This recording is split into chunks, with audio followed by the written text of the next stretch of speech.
বলতো দেখি পতাকায় মোদের কয়টি রং আছে? শিক্ষক এসে শুধালেন হেসে দ্বিতীয় শ্রেণীর কাছে। একসাথে মিলে সব ছেলে বলে চিৎকার করে জোরে, 3টি বর্ণ রয়েছে রাঙানো জাতীয় পতাকা জুড়ে।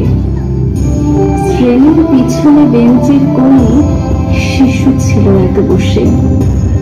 পতাকার মাঝে 5 রং আছে, বলল সে মৃদু ভাষে। কথা তার শুনে বাকি শিশুগণে হেসে খায় লুটোপুটি। শিক্ষক রেগে বলেন হেঁকে, বোঝাও কি করে 5টি? মাথা নিচু করে ভয়ার্ত স্বরে সরল শিশুটি বলে, উপরে গেরুয়া, মাঝখানে সাদা, সবুজ আছে তারপরে, আর আছে আঁকা গোলাকার চাকা, নীল রং আছে এতে। শিক্ষক বলে, এটিকে ধরলে তবু হচ্ছে 4টে। অবুঝ শিশুটি বলল তখন, রং আছে আর এক।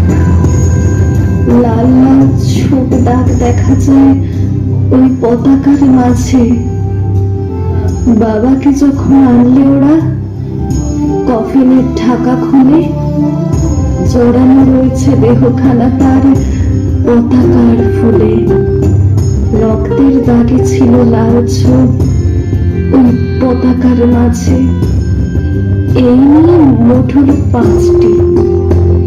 এবার তো ঠিক আছে। সরল শিশুটির জবাবখানি কাঁপিয়ে দিল বুক।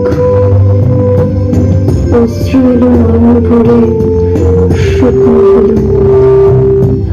আজও যারা দেশের জন্য করেছে বলিদান, স্বাধীনতার শহীদ সম তাদের অমর প্রাণ। হয়েছে স্বাধীন, পেরিয়ে গেছে 76টি বছর।